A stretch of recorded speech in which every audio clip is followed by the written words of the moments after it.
what you're given, that's how we live it. Don't be mad at the system, it's simply how we've existed. I hear a lot of people talking like they politicians and choose to be an accountant because it's safe in the business. What's happening, y'all? How y'all doing? Welcome back to my channel. Hey, how you doing? Welcome back to my channel. Hey, it's Nefertiti. Hey, how you doing, boo? Hey, what's up, y'all? Welcome back to my channel. If you guys never been on my channel before, if you've never watched a video, come on in. Welcome. My name is Nefertiti, but y'all can call me Neffy. Y'all can call me Neff. I don't have a name for y'all yet, but we'll get one. So, today, I want to talk about some things. And this is something I believe that God gave to me. I was in church. I was sitting in church the other day on Sunday, and it was like he had put some stuff into my spirit. You know, and just so y'all know, I always say this, the message that I'm about to give is not just for y'all. It's for me too. He just gives me messages and I just relay them sometimes. Not all the time. Every message I relay is not from God. But I'm just saying, there are times that he does give me messages, and when he does, I have to, you know, be obedient and make a video. I ain't perfect, but I'm trying. I'm working. Okay. Now, I done took notes because this was a deep one. Okay, so let me start off by saying this. All right, y'all. Do y'all know how whenever you are using a GPS and you go the wrong way, the GPS will reroute you? So even though you went the wrong way, the GPS is still taking you to the destination that you're meant to go to, right? Yeah. Okay, so that kind of reminds me of God. And the video is titled Reroute. And the reason why this reminds me of God is because even though we turn away from him and even though we go astray, when we go back to him, he still leads and guides us to the destination that he has for us. The only thing is, it may take a little bit longer depending on us. So if we don't want to call it to God, if we want to do things our way, it's going to take us longer to get to the destination that he has for us. But if we go his way and let him lead us, we will get to our destination when we're supposed to get to our destination, okay? So, one thing about God is whenever we were born, when we were in our mother's wombs, he already had plans for us. When he sent us to our mamas, he already had plans off it. No one's a mistake, and everyone was meant to be here. Okay? So, God will have a plan for you originally. He'll have, and I believe in my heart that he has big plans for everybody. But he will have plans for you originally, and if you don't, but the thing is, sometimes, a lot of times, even though God has those plans for us, we're stubborn, and we want to do things our way, so we take a different path. And even though we take a different path, it does hurt God. And God's like, you know, dang, they're taking a different path, but I'm not going to leave them. Like, yeah, God will let us go through situations that we allow ourselves to go through. But at the same time, he's still going to have our back. And the moment that you call on him and you cry to him and you run to him, he's all open arms. And when you run to him, he's ready to reroute you back to wherever he intended for you in the first place. But he will reroute you back to the place that he intended for you. Okay? So, and here's the thing about it. Whenever we leave God, right? And we go do our own thing and we go our own way. One thing about him is that when we go back to him, he will meet us right where we're at. And when I say meet us right where we're at, I'm not talking about Auntie Bam's. I'm not talking about your cousin Bookie's house. I'm not talking about your mom's house or your dad's house. I'm talking about right where you're at in your mind, right where you're at in your spirit, right where you're at in your soul, right where you're at in your life. If you're depressed, if you're sad, if you feel completely broken down, if you feel lifted up, no matter how you feel, he will meet you right where you're at and he'll build you from there. But sometimes he'll pull you down so that you can realize that you need him, and then he'll build you back up. Okay? So, the thing about going our own way, and y'all, let me tell y'all, okay? I'm a number one witness for this, because I went astray a lot of times. And I'm still learning, because I'm still be making decisions that's not the best, but I'm learning. So, yeah, so, when we go our own way, sometimes we end up settling for less than what God intended for us to have. less than what we deserve. Like, God will intend for us to have the greatest, the best of everything. But when we go our own way, we do things our own way, and we get it our own way, we end up getting things, we get things, but it's not the best that God had for us. Now, some of y'all will probably be like, well, you know what? Hey, I didn't serve God, and I had nice house, I had money, I got cars, I got this and that. But one thing about it is, yeah, that's material things, that's physical things, but that will only last for so long. That's a temporary pleasure. Yeah, you may have all that stuff, but that's a temporary pleasure. You only going to feel good for so long. So you can go buy as many shoes as you want. You can go buy as many cars as you want. You can go buy as many houses as you want. You can become the richest person in the world. If inside your heart, your inner man is, and your soul is not right, it don't matter how much you have. You're still lost without him. So it's like we're still settling for a life that he never intended. I believe God will give us things that we don't even have to work that hard for if we would just do things his way. But when we want to do things our way, sometimes we end up doing it the wrong way, or doing it finessing people, or stepping on people's shoes when we don't have to do all that. If we would just follow his way and we let him guide us, he'll give it to us. You know what I mean? It's not just about material things, but I'm saying though, like, we end up settling. And when I say settling, also means settling in relationships, settling in and when I say settling in relationships, I mean friendships, I mean relationships with your family, all that. I'm talking about like settling, like, okay, we just let people do what they want to do. Maybe we let people walk all over us, or maybe we let people misguide us, and maybe we let people deceive us or manipulate us. Still, it's like we're still settling, and we don't have to, because if we would let God guide us, we would know how to go about situations. We would know how to deal with people better. So, all right. I have an example. Let me see which example I want to use first. Okay. I have an example from the Bible about when God wanted the best for his people. Now, listen. Some of y'all may have never read the Bible, so this may be new to some of y'all. Some of y'all may be Bible scholars, and y'all know all about it. And, hey, you number one in the class, and you know it all. Okay, just listen still.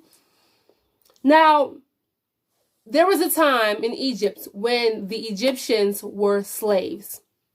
And when I tell you, like, they was working 24 hours a day, like, they would be getting whipped for no reason. They would have to, like, work all day long, making whatever they're making the buildings that they were making.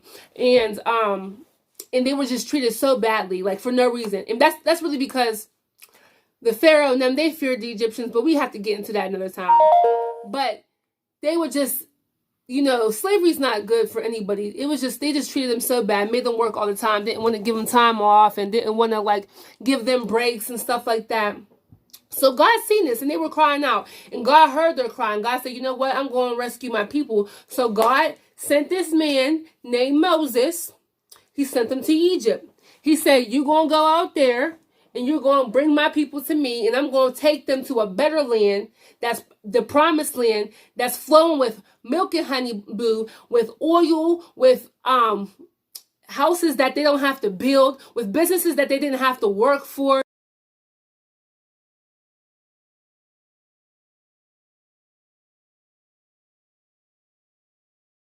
When they get over there, they have plants that are, beautiful. They have food in everything. Whenever people, like back in the day, whenever they would plant their food, they would plant their food to eat. But when they would plant it, it would be, sometimes it can be bad and sometimes it can be good. But God was saying that their food would turn out good. Everything would be good for them.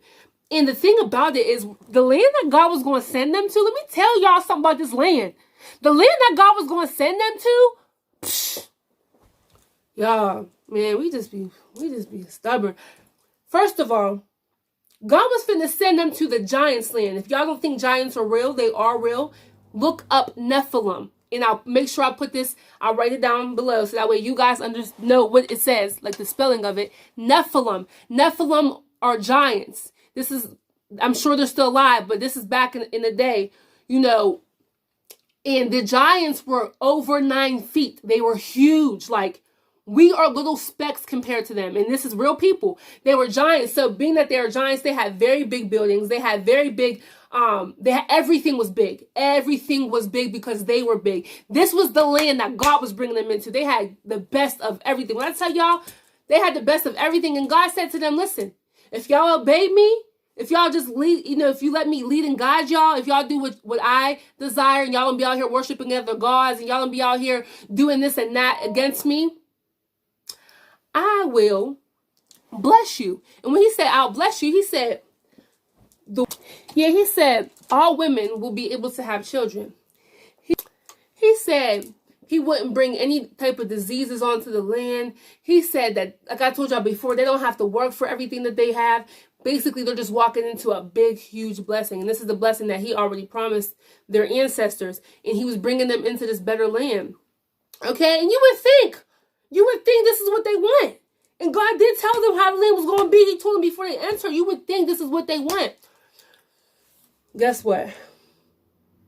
Because they feared the Pharaoh, they wanted to go back to Egypt. Here's the thing. Sorry, I'm skipping. I'm talking too much. So Moses brought them out of Egypt, and they had to go through the wilderness, and they had to go through, a few towns and stuff like that. See, here's the thing. God allowed it to take longer for them because he wanted to mold and shape them and humble them and make sure their mindset was right. Make sure they're not worried about worshiping other gods. Make sure that when they get into this land and they get all this good stuff, that they're not going to forget God. Making sure they're mature, making sure they're wise.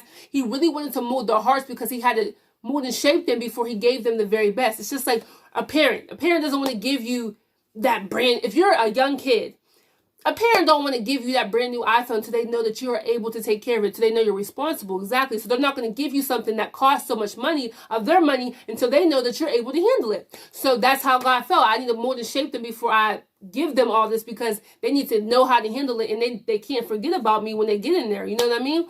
So it took a little bit longer. Now, here's the thing. It took a lot longer than it was supposed to take because of how stubborn they were. They want to do things their way. We always want to do things our way. And so there's always consequences when we want to do things our way.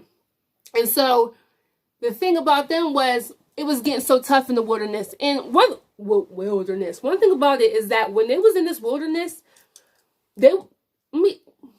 just guess how long? 40 years, y'all. They was in the wilderness for 40 years. This trip could have took less than 40 days if they were obedient. But they was in the wilderness for 40 years. So they were going, and when they was in this wilderness for 40 years, God made sure that their shoes didn't wear out and that their clothes didn't wear out. Ain't that crazy? The whole entire time he fed them, made sure they were cool. And sometimes he tested, sometimes he would test them, test their hearts. So he would let them go without food for a few days, not long, just to see if they would trust him to provide. So, anyways, and just so y'all know, all they had to do was call on God and he would give it to them, and that's what he did, give them food. But they started to fear the Pharaoh. They feared that the Pharaoh was going to catch up with them and end up killing everybody. And because the Pharaoh had a whole bunch of people with him, he got a whole gang of people. You know, I'm talking about a whole crew of people. I'm not talking about 10 people. Pharaoh had thousands of people with him. So they feared him. Because they're going to come capture us and take us back. And we might as well just go back. We don't even want to go to the promised land no more. Does that sound familiar like some of us? Like God's trying to give us something better, but we want to hold on to the past. We want to hold on. We don't want to let go of the past. We don't want to let go of what's not good for us. We don't want to let go of what's killing us. We don't want to let go of what's keeping us bound and keeping us from being the best us. We want to hold on to it. And just as long as we hold on to it, we can't walk into what's new if we keep on holding on to the past. So they was ready to turn around. So sad. So God's like, I got to mold and shape them. So being that they didn't want to listen to God, being that they wanted to do things their own way,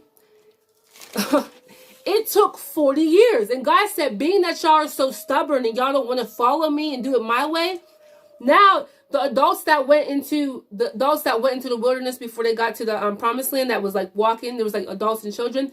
The adults did not make it into the promised land because they were so stubborn. God was like, y'all ain't making it. Y'all can't go, but your kids will go. So the kids, as they got a little bit older, able to live on their own, was able to go to the promised land, but their parents weren't. And see, the promised land that God had wasn't just for it wasn't just for them. It was for them, their grandchildren, their great-grandchildren, great-great-grandchildren. God wanted everything to be passed down for them and their ancestors, for them and their descendants. So the people did make it into the promised land. And it was a blessing. And I'm sure the parents were happy that their kids got to make it, but they didn't get to make it. So they had to settle for where they was already at, wherever they lived at. So they just had to settle when God had the very best for them, but they chose to let down their blessing because they wanted to go their own way. And just know that God will reroute our paths. He's done it to me many times, but I'm sure that I missed a lot of blessings because I chose to go my own way. And even though what God has for us is for us, sometimes he has better for us, but he's not going to go against our will. So when we do things our own way, we sometimes miss out on the better blessings. And I have a great example. This is my last example, and then I'm going to be done, and then we're going to get up out of here, and then y'all going to have a great day. Okay. Sorry. I'm a little extra. And I will make sure the scriptures will be in the video so that you guys can see that I'm not just talking. Okay. Now, here's my example when we talk about missing our blessing. And if we do miss a blessing, a big blessing God gives for a big blessing that God has for us, he will still bless us, but sometimes he intended something better if we would have just listened. Now, for example, like I said, the first example I used was about the GPS, right? Now, what if you were told to be somewhere at a certain time, right? And you're one of them people that nobody can really tell you nothing, you know it all. You know every pathway, every back road, every highway. You know it all. Can't nobody tell you nothing. They say, hey, yo, Becky, put this in the GPS. No, I don't need to because I already know how to do it. I already know how to get there. But if you use the GPS, you might get there faster. No, I already know how. I'm good. I got it. So then now you driving, right? You driving and you thinking you know the way. And then now it's like 15, 20 minutes into driving and you're lost. Like, dang, I don't even know where I'm at. And so now you're like, okay, let's see, hold on. And see, that's pride. So you're prideful. And now you're about to be humbled and you realize you need help. So you're like, you know what? Let me just pull this GPS out and let me just go ahead, put the address in so it can take me to my destination. Now, here's where God comes in. Just like the GPS is willing, 100% willing to take you to your destination. It's not judging you. It ain't preaching to you. It just does it for you. Right? God, he's 100% open arms, wants to lead you and guide you to the right path. So when you come to him, he's here with open arms to help, right? The GPS is here with open arms to help. So the GPS takes you to the destination because it knows where it's going. It knows where you need to go. So it takes you where you need to go. That's the same with God. He knows where you're supposed to go. So he's trying to lead you to where you're supposed to go. So when you let him lead you, then you go the right way. All right? So anyways, so say for instance, you get to your destination, right? And you're like, let's say 20 minutes behind. 20 minutes behind the time you were supposed to get there, right? And had you have made it on time, you would have won the cars that they were giving out, okay? Say, for instance, they was giving out cars. Now, the cars they were giving out before you got there was 2020 Mercedes-Benz, hard, bad, nice, free of charge, free debt-free. You don't got to pay nothing but insurance. Just take the car and go. But being that you got there too late, you're not able to get that car. Hold up. Don't worry. That was limited time. Them cars, for the people that was there on time, that chose to go the right way. Or that chose to, who knew where it was, whatever. That was for the people who got there on time. Now for the people who got there a little bit later, they were still giving out cars. But this time what they were giving out was brand new 2018 Chevy Impalas. Your choice of color. And that's not a bad car either. Don't get it twisted. Get it right. Those are good cars. But had you have gotten there on time, you could have got that 2020 Mercedes-Benz. But being that you were being stubborn and you wanted to do things your own way, things had to reroute, which was cool. We all make mistakes. Sometimes we have to learn from our mistakes. You had to reroute. And when you got there, you still were blessed, but it wasn't the best blessing that you could have had, if you know what I mean. So, I don't want to keep on rambling on. That was my second example. So I hope that y'all learned a lot from this. Really think about it. Just, I know y'all think, oh my gosh, like when you give your life to God or when you follow God, you can't do nothing fun. No, it's not. If you can't do nothing fun, that means you're not fun. You can still have fun. You just have to be careful with how you move, how you talk, how you walk. Me too. I'm learning. I ain't perfect. I'm trying to tell y'all I ain't perfect. Y'all who really know me know. But I'm not going to give up. But at the same time, it pays to be obedient. It does. And I'm learning that too for myself. And it pays to let God guide you. Because even though it may seem like a way that you don't want to go, it's the best way for your life. It could be the best blessing that you ever had. If you let God lead and guide you in your life, you can have the best life, and not just you, but your kids, your kids' kids, your kids' kids' kids. Great, great, great, great, great, great, great. If you do it right. But when we do it our way, sometimes we got to hit our head. Sometimes we got to learn. And God still has a blessing for us. What's for us is for us. Even though, like I said, with them cars, it was still a car. That car was still able, it was still a car. You were still able to use the car. You were still able to be mobile, but it wasn't the very best that he could have gave you. So let's not miss out on the very best that God has for us. When God's trying to lead us and guide us, and we know he's trying to lead us and guide us, let's follow. Let's try to go down the path that he wants for us, so that way we can walk into that blessing we're supposed to have. And another thing, for those of you who be like, okay, well, I pray to God and I can't hear him. I don't understand. I'm trying and I don't hear his voice. Listen to me. Go to God and speak to him. Say, God, I want to hear you. Please speak to me in a way where I'll know it's you. Please speak to me in a way where I can hear you. Give my attention in a way where I know there's no denying that came from you, a confirmation. So that way, Lord, I know this is you, and I know this is not no joke. This is not no lie. And if you guys haven't already given your life to God, and if you want to give your life to God, all you have to do is believe that Jesus died on the cross for your sins and he rose from the dead, and you can be saved. And you can find a good church and let God show you what church it is. A lot of times, like, God doesn't always talk to us. He'll talk to us in many ways, like through people or give us urges. God will lead you right where you're supposed to be. Find you a good church and a church family of people around you that will lift you up and keep you and help you stay on the right path.